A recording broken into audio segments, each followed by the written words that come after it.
Vamos a ver si me escuchan. ¿Me escuchan todos? Nosotros empezamos con injuria renal aguda. Como saben, ya no existe el término insuficiencia renal aguda. El término es injuria renal. Lo mismo que van a aprender mañana, probablemente, insuficiencia renal crónica, que muchas veces se les hace confusión en qué cosa es enfermedad renal crónica y qué es insuficiencia renal crónica. Mañana se los van a aclarar en la clase. La definición de injuria renal aguda es la que clásicamente se ha acuñado, que consiste en un síndrome clínico que tiene unas presentaciones, causas también variables, y tiene como característica fundamental que la filtración celular cae súbitamente y el riñón son incapaces de eliminar los productos de desecho, de mantener su balance de agua, electrolitos y nuestro balance de ácido básico. Esto, si ustedes lo ponen así, realmente creaba tanta confusión que los estudios de investigación no podían ser seleccionados para grupos específicos de daño renal. Y es por esa razón que los comités de expertos hicieron cambios en la definición, y estas son las definiciones que se manejan actualmente, siendo la última la de la CADIGO. La de Rifle fue puesta, digamos, en conocimiento de la comunidad nefrológica en el año 2000, entre el 2003 y el 2004. Y como ven, la definición era que incrementaba la creatinina en más del 50% dentro de los 7 días. Y tenía un gasto urinario en el caso que no tuviese el valor referencial de creatinina de menos de medio litro por kilo por hora por 6 horas. En el año 2007, la Red Internacional para Injuria Renal Aguda cambia esta denominación y pone que un dato más precoz y más fidedigno es de que la creatinina elevada en 0.3 miligramos por decilitro o más del 50%, como decía el Rifle, que se desarrolle, pero en menos de 48 horas. El criterio de diuresis, como ven, es exactamente el mismo. La CADIGO, que es la K y la D es enfermedad renal, y la IGO es mejorando los cursos o resultados globales, coge la definición de ambas y dice: a partir de ahora, la injuria renal aguda se define como un incremento de 0.3 miligramos de cilindro de creatinina o más, que se desarrolla antes de las 48 horas, o que la creatinina aumenta en un 50% de su valor basal dentro de los 7 días, siendo el valor de la diuresis exactamente el mismo. Entonces, como ven, de lo que era una definición muy etérea, como les puse en la primera diapositiva, en el momento actual, esto es lo que se usa desde el año 2012, está a cargo del doctor Anindra Mehta, que es hindú y que es el que dirige el programa de injuria renal aguda en el mundo, la red internacional, y esto es lo que ustedes tienen que utilizar cuando quieran definir injuria renal aguda. Obviamente esto tiene un problema serio en nuestro país. ¿Cuántos de ustedes en sus hospitales, cuando hacen práctica, tienen valores basales de alguien que se fue a chequear al médico hace 3 meses o 4 meses o 6 meses y que eso les sirve de basal? ¿Cómo solucionamos eso? Lo que se hace, porque esto es una red internacional y no somos los únicos países que tenemos este problema, pues hay a montones, es que se debe tomar por lo menos el que tiene el paciente en el momento del ingreso hospitalario, como una forma referencial de poder observar si es que se pueden pesquisar casos tempranamente, ¿no? Pero en líneas generales, lo ideal es tener un valor previo. El Rifle, cuando se diseñó, y esto para los que leen, para los que les gusta revisar información, fue, digamos, el boom en el desarrollo de injuria renal aguda, y solamente para que lo conozcan, porque esto, como les digo, ya no está en vigencia, ahora tenemos lo del CADIGO, pero Rifle era riesgo, la R, la I de injuria, la F de falla, la L de pérdida, que no tiene traducción al español con L, lamentablemente, y la E de enfermedad renal terminal. Lo que nos puso en evidencia esto es algo muy interesante, que ya podíamos tener evidencia de varios estudios de que la injuria renal aguda no es reversible totalmente y que hay un porcentaje de pacientes que se van a ir a la enfermedad renal terminal. y acuñaba por primera vez el término pérdida, que es aquel que hace su injuria renal aguda, pasan las 4 o 6 semanas, no baja la creatinina y esta se mantiene elevada por más de 4 semanas. A este tipo de pacientes se le llamaba que tenía pérdida de la función renal. Si esto persistía hasta más de 3 meses, se convertía pues en lo que conocemos como enfermedad renal crónica o estadio de determinada. Como ven, nosotros en las acompañantes es con esa cantidad de tiempo. En lo que se refiere a estadios, se han diseñado estadios tanto para el AKIN como la definición del acádico del año 2012. Esto es lo que acabamos de ver del RIFME, esto es del AKIN y esto es lo del acádico. ¿Qué cosa tenemos como estadiaje? ¿Y para qué sirve el estadiaje? El estadiaje sirve para ver la gravedad del cuadro y la necesidad de intervenciones más agresivas. El estadio 1 es aquel que tiene la elevación esta de más de 0.3 miligramos de litro a más del 50%. Pero miren, el estadio 2 es el que tiene una elevación de la creatinina de más del 100% y el estadio 3 es el que tiene más del 200%. Entonces, definitivamente esto nos permite poder hacer un estadiaje de la gravedad o severidad del paciente. Y como ven, el gasto urinario va como la definición que mostramos en la diapositiva anterior, pero ya el que pierde en estadio 2 más del 100% es mantener esta misma diuresis pero por 12 horas, y el que está en estadio 3 tiene el mismo valor de diuresis pero por 24 horas o anuria por más de 12 horas. Esto para que lleven a la casa, ¿de qué me sirve? Que todo paciente que tiene menos de 0.5 litros por kilo por hora es un paciente que está en problemas. Y eso es importante que se lo lleven como información. Entonces, si no tuviesen ustedes forma de tener una creatinina basal para poder ver el cambio, una forma es medir diuresis horaria y observar si es que esto se cumple. Y eso sí es mucho más eficiente de poder hacerlo en nuestros países.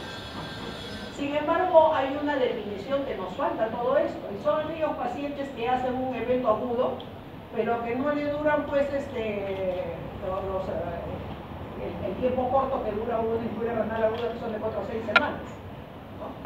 Estos pacientes tienen menos de 3 meses, pero que tiene más de 3 meses ya mañana van a aprender que califica ya para enfermedad renal crónica, lo acabamos de ver en el RIFME.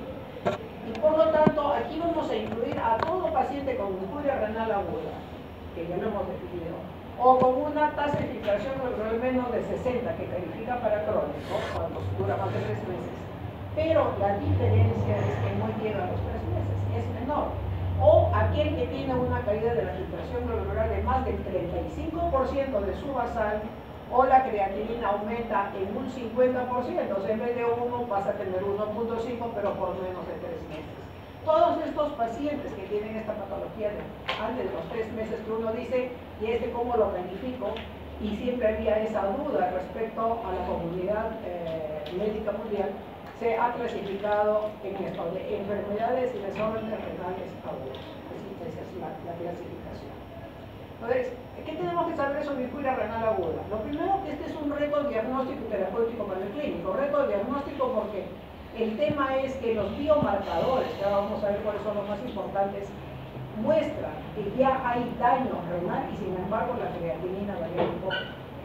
Y eso es lo que hace que podamos intervenir no tan tempranamente en mejorar el pronóstico de estos pacientes. Entonces es un reto diagnóstico de tener todas las estrategias, medir volumen urinario, meditarles en la creatinina, antecedentes del paciente si califica para poder haber generado una injuria renal aguda, y obviamente si tenemos biomarcadores sería lo ideal. Es un reto terapéutico, pero el clínico también es un reto terapéutico, porque son pacientes en los cuales no solamente tenemos que ver estatus de volumen y balance de líquidos, electrolitos y ácido base, sino regulación de una gran cantidad de fármacos para evitar añadir más toxicidad.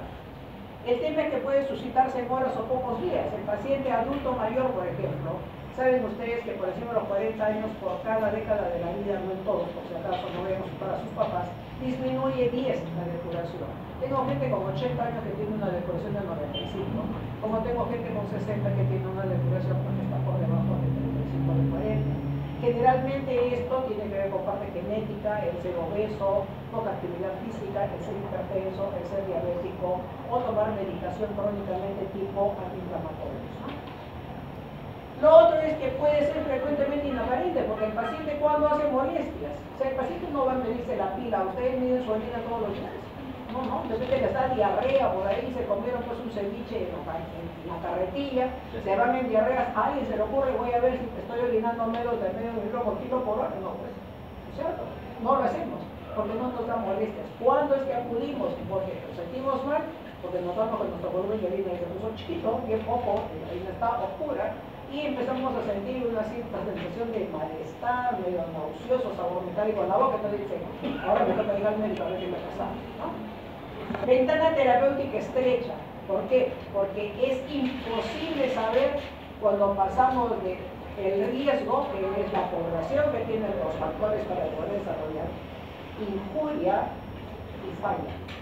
Ese manejo entre injuria y falla es muy tenue el pasaje y depende de muchos factores que son los factores de riesgo que ahora vamos a revisar y que hace pues que esta ventana terapéutica en pacientes con muchas comorbilidades sea mucho más pequeña para poder intervenir. ¿Cuál es el tratamiento más efectivo que siempre digo a mis alumnos? La prevención. Ese es el tratamiento más efectivo porque esto es una enfermedad que se asocia a alta mortalidad y que tiene, en el mejor de los casos, un tiempo de permanencia prolongada que dura hasta 4 a 6 semanas. ¿Qué agravantes puede tener injuria renal aguda? Las etiologías que son muy sutiles, como por ejemplo la toxicidad por fármacos, en la que se nos puede pasar la nota al vestibular. Esto es desde el año 1998 en que se hizo esta presentación con pacientes de cuidados críticos. Y miren, un factor independiente de muerte fueron los pacientes que desarrollaron injuria renal aguda estando hospitalizados. Y esta es una de las primeras series en donde nos tiraron en la cara a los nefrólogos. Traten de evitar el desarrollo de injuria renal aguda a como de ¿no? Ahora, esto afecta al 5 al 7% de pacientes hospitalizados. Entonces, imagínense un hospital tan grande como el Hospital Almenara o como el Hospital Edgardo Revalera, 5 a 7% de pacientes. Esta es la estadística en sitios donde se hace un buen control. Nosotros, si sacamos el 5 a 7%, probablemente no podemos pesquisarlos a todos porque no tenemos todas las herramientas para diagnósticos tempranos. Y porque no a todos se nos ocurre chequear la diuresis en todo paciente con factores de riesgo que deben de empezar a hacerlo desde ya. Y su incidencia permaneció en los últimos 20 años, no porque los nefrólogos seamos brutos, sino porque ha cambiado la demografía. Y antes la injuria renal aguda, cuando en la época que yo empecé a estudiar medicina era por mordedura de araña en los exoceles letas, por sangrado digestivo severo mal manejado, o por cuadros de deshidratación severa manejados inadecuadamente. Ahora lo que tienen ustedes son adultos mayores, diabéticos, hipertensos, que hacen infecciones sobreagregadas, hacen edema agudo pulmonar, el síndrome cardiorrenal que ustedes han escuchado hablar. Entonces la población, la demografía del paciente ha cambiado y eso hace que la estabilidad en el número de casos persista sin mayor modificación. La tasa de mortalidad en promedio es del 20%, pero en los pacientes con injuria renal aguda severa y aquellos que requieren diálisis, que son los de mayor riesgo, puede llegar al 40-50% y en cuidados intensivos llega hasta el 80 a 90%. La división de la injuria renal aguda según volumen urinario será oligúrica, que ya sabemos cuándo definimos oliguria, y las no oligúricas. Se decía que una predomina más que la otra, pero en realidad, dependiendo de las estadísticas, son casi similares, ¿no? Y por localización de dónde es que se afecta para el riñón, tenemos la prerrenal, la renal y la porrenal, que es la clásica división, que últimamente está siendo cuestionada porque parecería de muy poco ayuda esto, ¿no? Sin embargo, para fines de docencia, para fines de aprendizaje, es importante que mantengan esta clasificación. La prerrenal, como saben, es el riñón inocente, precioso, bonito, que mira desde el balcón cómo le escriban la vida. ¿No es cierto? Él no está enfermo, pero ya le arruinaron la vida. El renal sí es el culpable, es el que tiene el problema y es el causante de toda la demás que ha procedido de su economía. Y la porrenal es un riñón tranquilo, sereno, tú un buen día, le ajustan el cuello y le dice tu nómina, ¿no? Ese es el tema. Ahí vamos a ver las causas de espina prerrenal rápidamente, porque esto son cosas que ustedes probablemente ya han revisado cuando hacen fisiopatología ustedes como curso, ya, perfecto, entonces sí lo saben. Depresión del volumen intravascular, gasto cardíaco reducido, que lo que va a hacer es producir hipoperfusión, vasodilatación periférica, que es un plugin de sangre y disminuye el gasto cardíaco y la perfusión en todos los tejidos. Resistencia vascular renal aumentada, que produce vasoconstricción y menor perfusión, y la presión intraglomerular disminuida cuando yo le abro la AFDT o la FDT en exceso y hago caer la presión hidrostática, que es importante para la filtración glomerular. Veamos cada una de ellas a grandes rasgos como son. Depresión del volumen intravascular, ¿quién lo puede causar? Pues los ángulos, por cualquier causa, un accidente, para las combis asesinas que andan circulando, el que te agarra por ahí, te corta la femoral porque te quiere robar el celular, ¿no? Pérdida renal de fluidos, cuando el paciente recibe carga diurética porque está hinchado y entonces saque el UCEP y le dice, vamos a darle un par de tabletitas de furosemida, ¿no? Un par de tabletitas y el paciente se pasa haciendo fila todo el día y termina en la emergencia del deshidratado porque nadie se le ocurrió saber cuál era su respuesta a la dosis más baja. Pérdidas gastrointestinales, vómitos o diarreas, o la formación de un tercer espacio como sucede con las ascitis o los grandes derrames de tipo neoplástico, que son los más frecuentes, o los síndromes compartimentales cuando hay aplastamiento, injuria por aplastamiento de grandes masas musculares en gente bodybuilder o trabajadores de construcción. Yo, por ejemplo, no haría compartimental.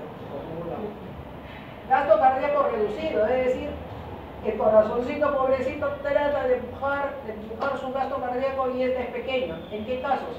Cuando tengo falla del músculo, tengo una insuficiencia cardíaca congestiva, estoy en shock cardiogénico, tengo una pericarditis con taponamiento, que estoy comprimiendo la masa cardíaca, cuando hago embolia pulmonar masiva. Vasodilatación periférica, es el público que hay de sangre en la sepsis por gran negativos, es donde uno puede ver mejor estos casos, con medicación antihipertensiva, sobre todo los vasodilatadores. En este vasodilatación, como sucede con los bloqueadores de canales de calcio, y la vacina no la tenemos en nuestro medio, lamentablemente. Y en los cuadros de shock anafiláctico, ¿no? En medio de una gran vasodilatación y alteración también de la permeabilidad de la pared del vaso. Resistencia vascular aumentada, es decir, hay vasoconstricción, como sucede con la paciente que entra en la cirugía de anestesia por efecto de la liberación de norepinefrina. En el síndrome hepatorrenal, como ustedes saben, hay una vasodilatación generalizada, severa, y el riñón lo que hace es para acomodar y no alterar su autorregulación entre el vasoconstricción permanente, desde el momento que se produce esta hipertensión en el sistema portal. Los inhibidores de las prostaglandinas, o sea, los AINES, los fármacos OTC de mayor prescripción en el mundo, y fármacos vasoconstrictores, ¿cuáles se acuerdan? Los anticalcinurínicos, ¿no? Los que se usan como fármacos antirrechazo. ¿Cuál es la característica de la prerrenal? Como les digo, el riñoncito está tranquilo, contento y alguien está haciendo travesuras a su costado. Aquí el riñón lo que hace es defenderse de este efecto de depresión de volumen. Y por lo tanto la función tubular es normal, puede concentrar adecuadamente, su capacidad de concentración y dilución está buena, su capacidad para acidificación urinaria también está buena, y lo que hace el riñón es, en vista de esta depresión de volumen, se sueltan los genes chismosos, como les digo los chicos del 12 de mayo, ¿cuáles son? El simpático, el eje adrenina aldosterona y la arginina vasopresina, ¿no es cierto? Todas ellas lo que hacen es, se alarman, ¿no? Se encienden los semáforos en rojo y empiezan a aumentar la reabsorción de agua y de sodio, fundamentalmente por vía neurohumoral. Y es básicamente a nivel del tubo contorneado proximal. Y eso, ¿qué determina? Que no solamente se va a producir este aumento de la presión, sino todo lo que va asociado con el sodio, que recordamos que se van asociados con la reabsorción de sodio en el tubo proximal. A la glucosa déjenla, la urea, ¿no es cierto? Y por lo tanto, una forma de hacer el diagnóstico prenatal es esa dispersión de relación entre urea y creatinina. Normalmente es de 30 a 35 a 1, urea a creatinina. Entonces, estos pacientes pueden tener creatinina en 1 o en 1.2 y les informa que la urea viene en 70, en 80. Esa disociación en alguien que viene por depresión de volumen les hace pensar en que es una renal, porque se está reabsorbiendo en exceso el ácido úrico, obviamente también va a estar elevado. Y eso es importante que lo recuerden. Definitivamente hay otras causas en que hay esta disociación, pero no de forma aguda, como es el que hace sangrado digestivo, por ejemplo, o el paciente que está hipercatabólico, como los casos de sepsis, por ejemplo. Ahora, cuando hay grados bajos de hipoperfusión renal, como ven, la presión de filtración glomerular y la filtración glomerular se mantienen allí pegaditos con saliva, como se dice, ¿no? Porque la arteria se abre, la diferencia se cierra y eso mantiene la autorregulación. Pero si yo persisto en el tiempo o aumento más la depresión de volumen, se pierde este mecanismo de autorregulación y el paciente entra en necrosis tubular aguda.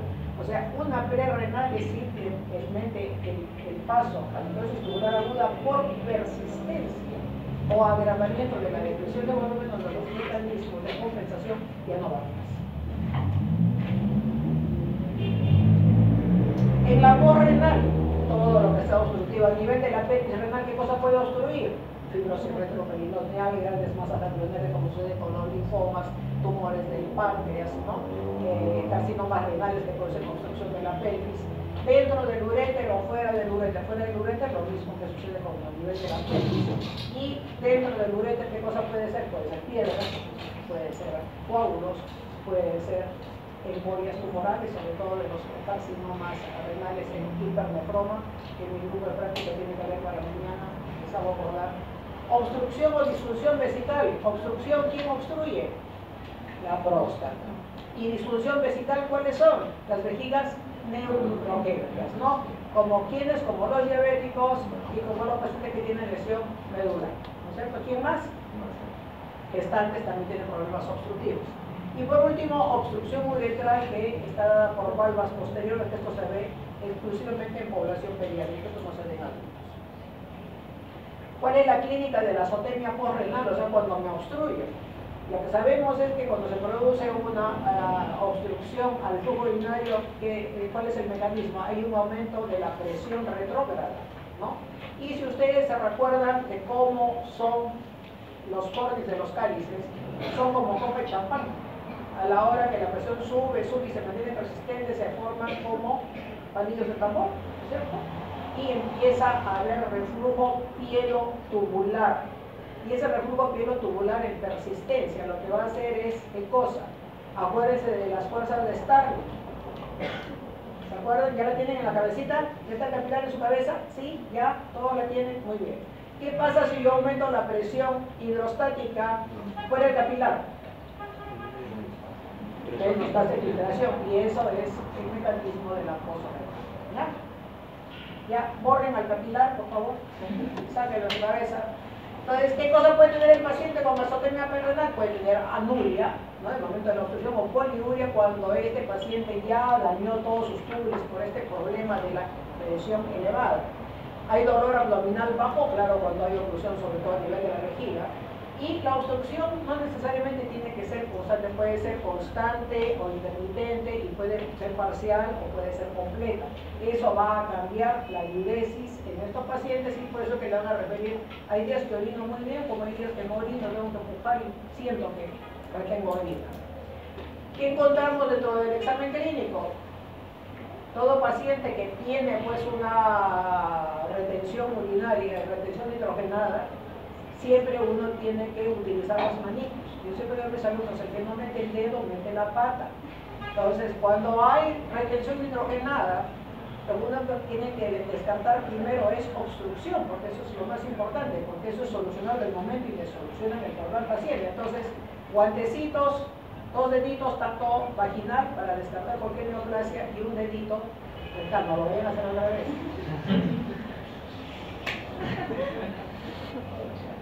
Ouch. Sí, ouch. Entonces vamos a encontrar el varón, lo más frecuente es próstata, una próstata grande, la vejiga distendida, o podemos ver una masa pélvica en el caso de mujeres, ¿no?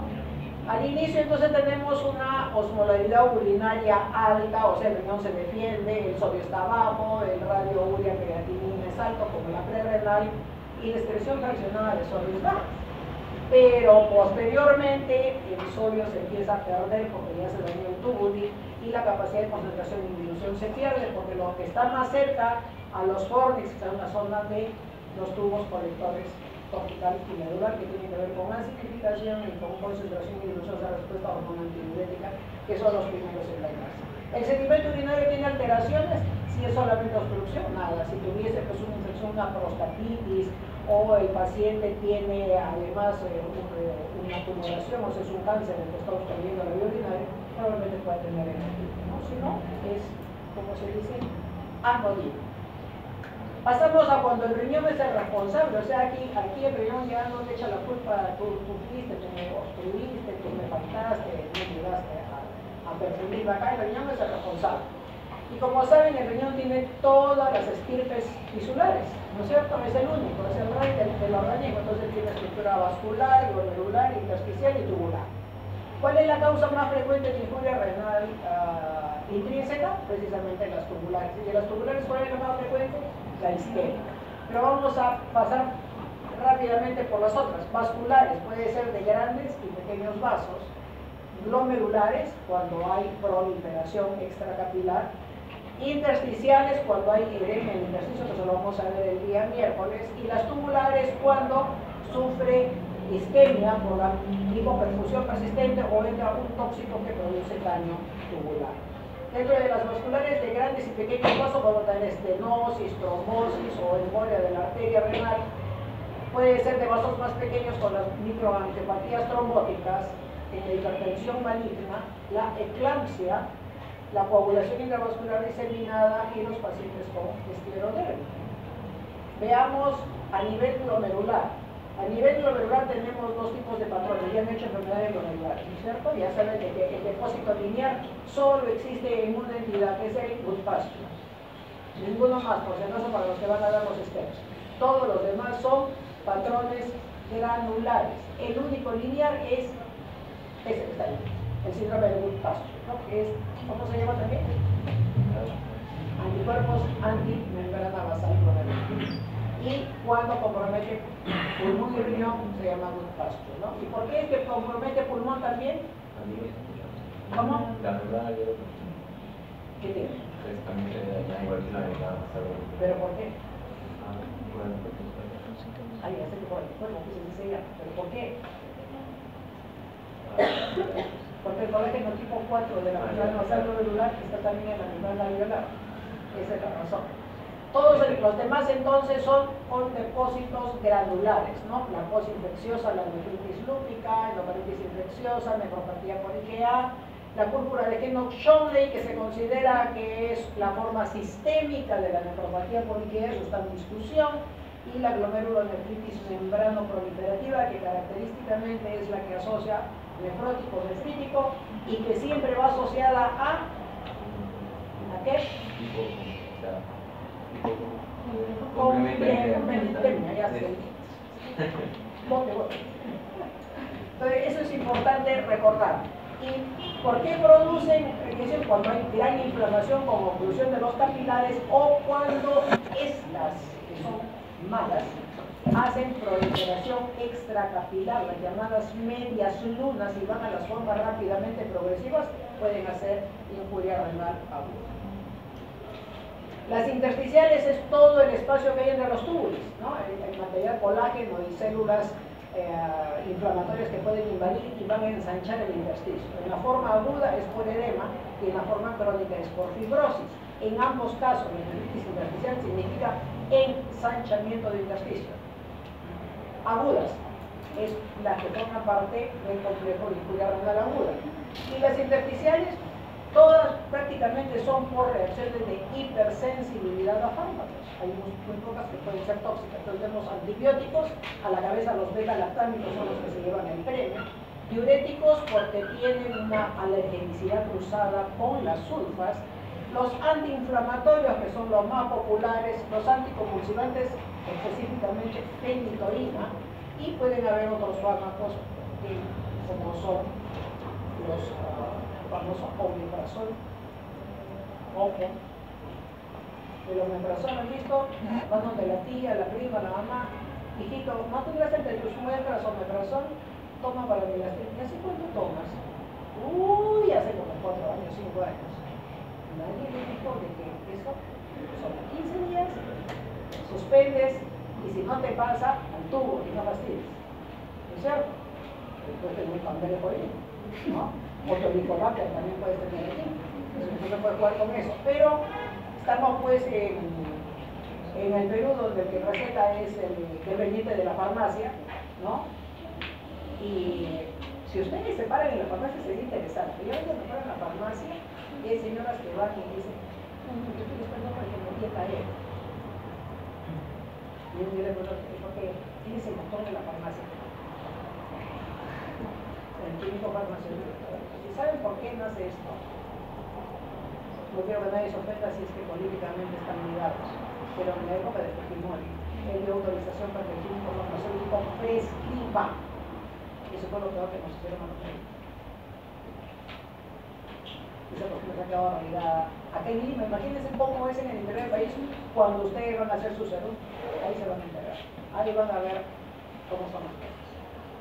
Se les autorizó por ley a que pueden prescribir. La peor medida de la que nos hicieron. Tubular.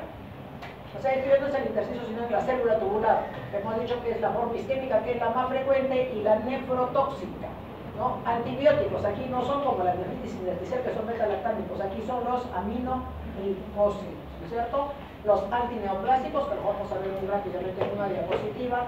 Los agentes de contraste radiológico, que ahora son una de las causas más frecuentes de injuria renal aguda, y el etilenglicol, que lo deben haber visto en su clase de hoy día de equilibrio básico. Anestésicos, el metoxiflorano, que ya en realidad no se usa, pero se le pone como histórico ahí al anestésico. La mioglobina y la hemoglobina son pigmentos que producen daño por radicales libres a nivel de tubo contorneo proximal, y lo que no produce daño pasa y obstruye el túbulo distal, o sea, hay doble lesión. Y el ácido úrico, que puede producir precipitación intratubular, y lo que se conoce como el síndrome de lisis tumoral, en donde existe pues una neoplasia que va a ser sometida al tratamiento quimioterápico, no se protege bien al paciente, se rompen las células y que se libera ácido úrico, potasio y fósforo, ¿no es cierto? O sea, la hiperfosfatemia, la hipercalemia y la hiperglicemia en un paciente con una neoplasia no se llama síndrome de lisis tumoral. Y cuando no está bien protegido el paciente, hacen obstrucción intratubular por ácido úrico, ¿no? ¿Cuáles son las causas más frecuentes? Si nos preguntan, causas más frecuentes de injuria renal aguda, aquí está. La isquémica va a la cabeza, asociada a sepsis, que es parte del fenómeno tóxico como fenómeno isquémico, y muchas veces manito también del colega que no supo regular el fármaco porque no lo llamó nefrólogo, se creía un sabio. Posoperatorias, ¿qué operaciones? Operaciones a cielo abierto, fundamentalmente están ligadas a la cirugía abierta del corazón, son las más frecuentes. Quemaduras y pancreatitis por la gran reacción inflamatoria que se produce con liberación de gran cantidad de citoquinas que producen daño a nivel tubular, además de intersticial. Y las enfermedades microvasculares, ¿no? las vasculitis que ustedes han revisado.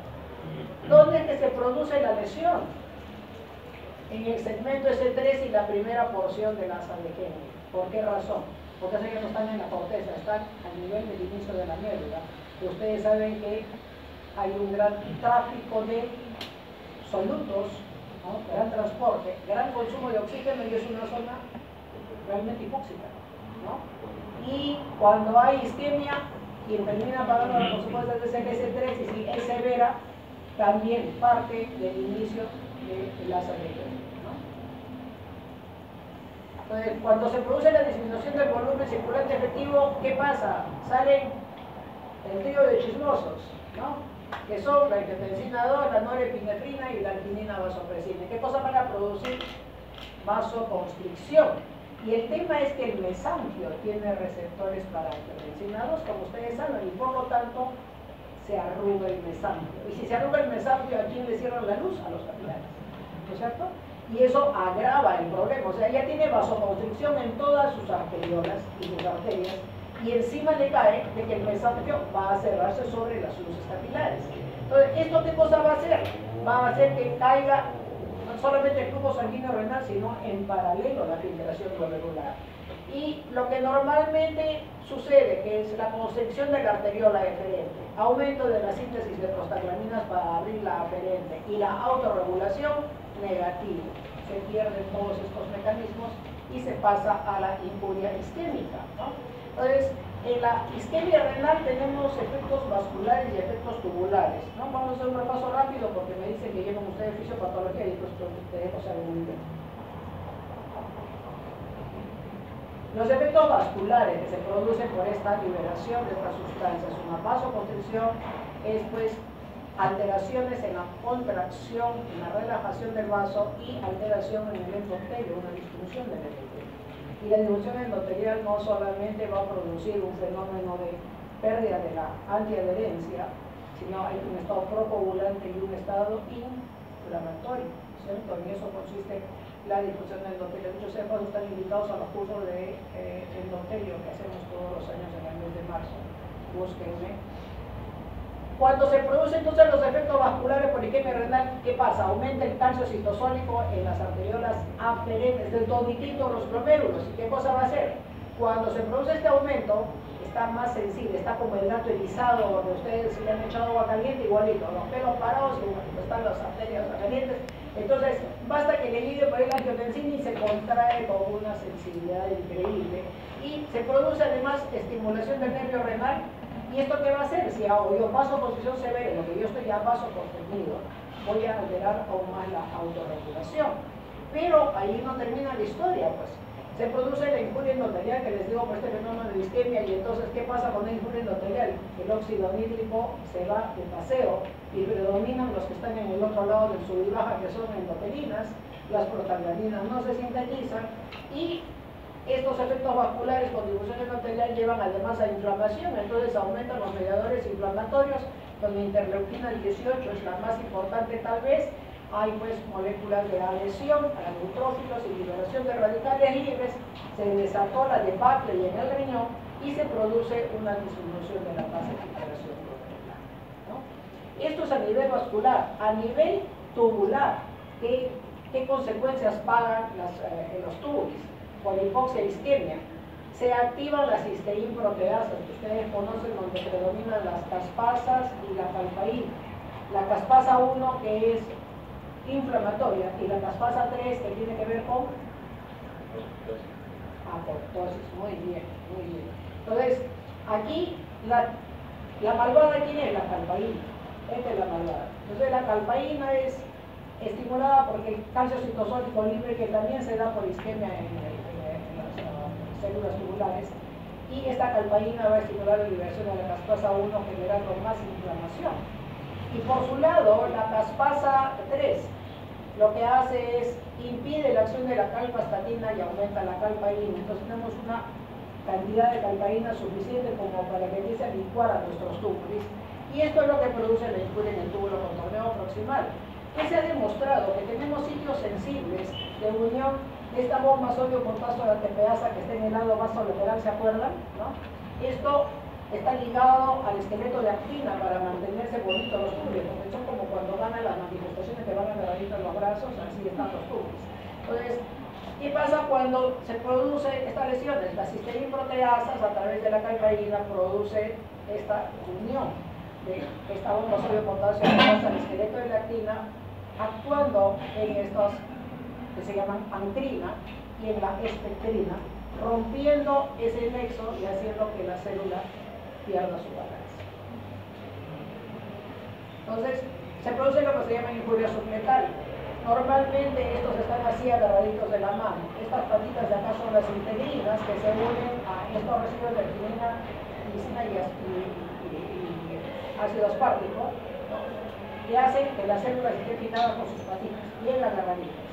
Viene toda esta turbulencia que les acabo de explicar, y lo que va a pasar es de que primero se rompen estas uniones y la célula pierde polaridad. Miren ustedes, las patitas ya no las tienen acá, están acá. Se supone que si esto es el lado vasolateral por donde se reabsorbe sodio y agua, ya no se puede reabsorber, se alteró, y esa es la razón por la que la función tubular se viene abajo. Además, estas células que ya se empezaron a desprender, como ven ya sus patitas se liberaron, empiezan a juntarse entre ellas y a obstruir la luz tubular, o sea, perdieron polaridad, se desprendieron, dejaron huecos en la membrana basal y obstruyeron túbulos. Si están obstruidos los túbulos y si hay un poco de filtración glomerular, ese filtrado glomerular va a pasar, va a encontrar obstrucción. Y los que todavía no están obstruidos, que van a encontrar huecos en la membrana basal. Y a través de esos huecos, ese filtrado se va al intersticio, generando edema. Eso es lo que se llama el back leak. Y ese back leak es el que va a agravar aún más el edema. ¿De acuerdo? Él está emocionado con la clase. A mí no me gusta nada,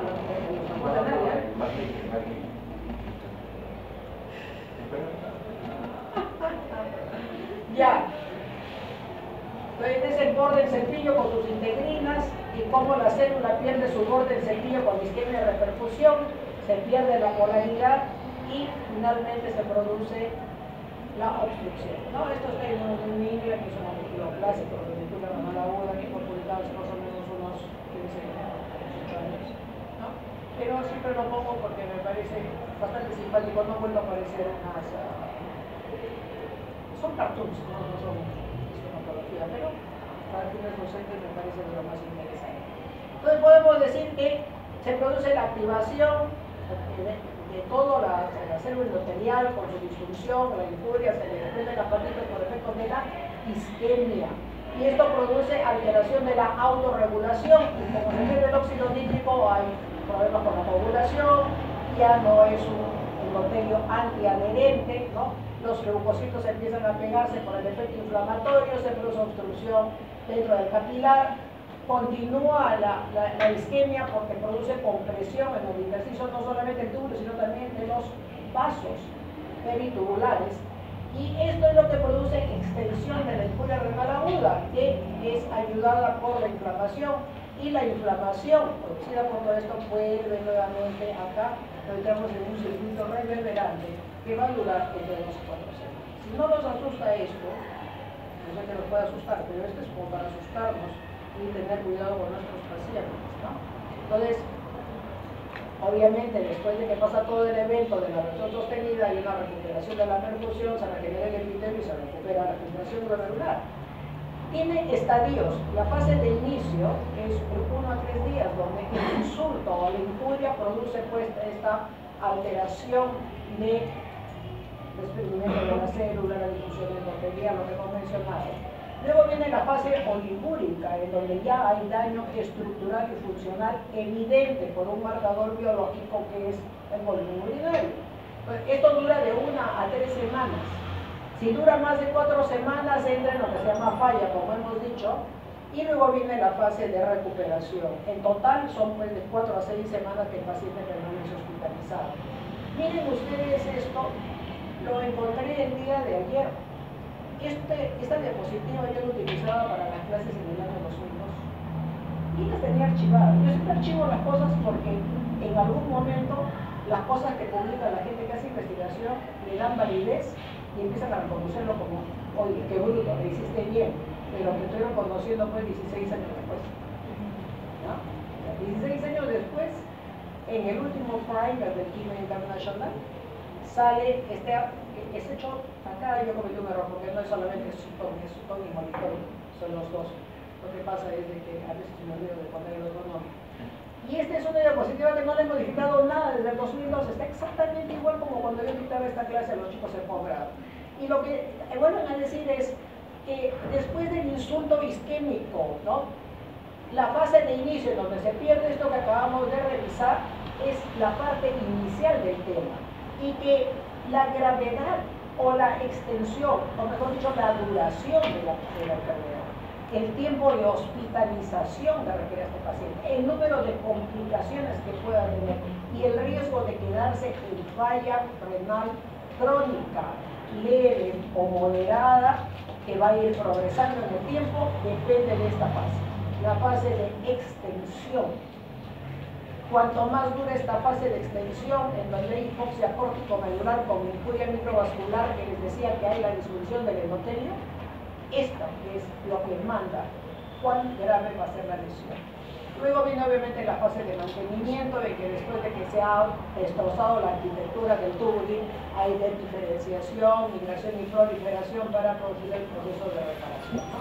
Pero esto de acá ha tomado vigencia, de que la fase de extensión viene a ser la parte más importante dentro del curso evolutivo del daño isquémico. ¿Cuáles son los síntomas y signos en la injuria renal aguda? Todo lo que tenga que ver con retención de nitrogenados, retención de volumen, alteración del equilibrio ácido-base y la enfermedad de fondo, ¿no es cierto? Donde vamos a tener por elevación de nitrogenados, náuseas, vómitos, ese malestar como cansancio o agotamiento que refiere el paciente, la alteración del estado de conciencia que puede ir desde la somnolencia progresivamente a confusión y coma. El paciente dependiendo no de la magnitud, sino de la rapidez con que se acumula. Acuérdense que todo lo metabólico es la rapidez, más que la rapidez. Vamos a tener gente con 260 días que de hecho que tiene 10 años en evolución de su enfermedad renal crónica. Y sin embargo tengo un paciente en cuidados intensivos que está con 140 de urea, hizo un cuadro agudo y el paciente está totalmente confuso. Entonces depende en todo trastorno metabólico, no de la magnitud específicamente, sino de la velocidad en que se instala el problema. Hipertensión arterial es otra manifestación, sobre todo en los pacientes que lo hacen por lesión vascular o el paciente que tiene sobrecarga de volumen. Puede haber hipo o hipervolemia, dependiendo del estatus de volumen con que trató el paciente y de la manipulación previa que haya tenido antes de ser evaluado por ustedes. Puede haber derrame pericárdico por uremia, sobre todo cuando las elevaciones de nitrogenados son severas. Las arritmias cardíacas por las alteraciones hidroelectrolíticas, sobre todo hiponatremia e hipercalemia. Signos de falla cardíaca por el tema de la sobrecarga de volumen. Dolor abdominal difuso con litio asociado a ¿qué? A hipocalemia o hipercalemia, ambas pueden producirlo.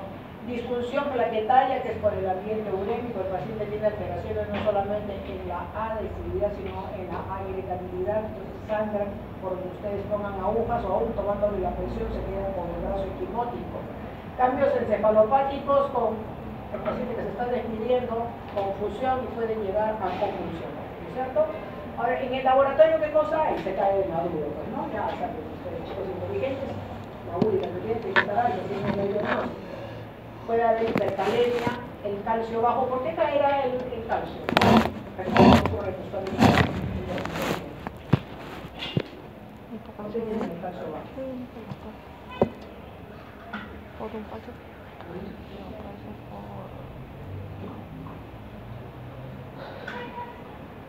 ¿Y para qué vivir, no?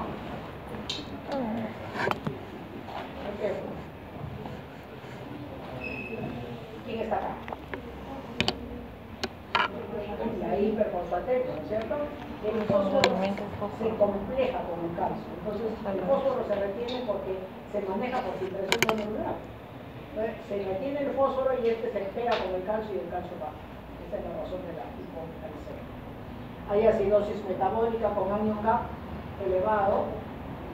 Hay hipermagnesemia, que generalmente es de tipo exógeno, cuando se dan antiácidos o laxantes que contienen magnesio, ya que la hipermagnesemia per se no es, digamos, consecuencia de la disminución de la función renal. Anemia, que es multifactorial, como vamos a ver más adelante, y la disfunción plaquetaria que ya hemos conversado, ¿no? Miren ustedes las características de las células epiteliales edematosas, ¿no? Los bordes se han perdido, los bordecitos en cepillo me refiero, ¿no? Y hay algunos espacios en blanco allí, espacios en blanco, donde hay el desprendimiento de las células de su membrana basal. Aquí visto más de cerca, restos celulares dentro de la úvula, que son las que producen la obstrucción. Y esto es interesante. ¿Qué cosa es esto? Lo que está señalando la flecha, ¿qué cosa es? ¿Ah? ¿Qué? No, no es nada, ¿qué cosa es? ¿Quién se acuerda? Esas son figuras de mitosis. O sea, lo interesante de la infuria renal aguda es que ustedes pueden biopsiar el riñón y pueden no encontrar absolutamente nada, porque las lesiones en el riñón, las lesiones hematológicas son en parche. Y si toman varias zonas van a encontrar en unas edema, en otras huecos en la membrana basal por desprendimiento, en otras obstrucción y en otras regeneración al mismo tiempo. Esa es la heterogeneidad que tiene también, no solo clínica, sino anatomopatológica. Ahora, ¿cuáles son los factores de riesgo? Que eso es lo que tenemos que memorizarnos. Los no modificables, por lo tanto tenemos que cuidar a nuestros pacientes. ¿Cuáles son? La edad avanzada, no modificada, el diabético tampoco, el que tiene ya daño renal crónico, al que tiene insuficiencia cardíaca congestiva, el que tiene insuficiencia hepática, el que tiene estrechez de la arteria renal, sobre todo el viejo por problemas ateroscleróticos, paciente con SIDA, cuando hay enfermedad vascular periférica o cuando ha tenido cirugía renal previa. Todos esos pacientes son pacientes con factores de riesgo no modificables y por lo tanto ustedes tienen la obligación de pesquisarlos en el momento en que tengan un ingreso a cargo de ustedes. Estos son factores de riesgo. En todos ellos yo tengo que evitar ¿qué cosa? Que se deshidraten, que no me reciban nefrotóxicos, que no me usen de antiinflamatorios, ¿no? Que tengan una dieta saludable, su perfil lipídico bajo. Son cosas mínimas que el paciente debe tener, aparte de hacer actividad física. ¿Cuáles son los modificables que ustedes sí tienen que actuar aquí para evitar daño? Hipertensión arterial. En los pacientes con hipoaluminemia, el riesgo de desarrollar infuria renal aguda por reducción de volumen es más alto. Acuérdense que ya ellos tienen contracción del volumen por la hipoaluminemia. Pacientes con anemia, es decir, aquellos que tienen hemoglobina por debajo de 10. Por debajo de 10, todo paciente tiene riesgo de hacer cuadro de infuria renal aguda si son expuestos a los insultos conocidos. Sepsis, sobre todo por grandes drogas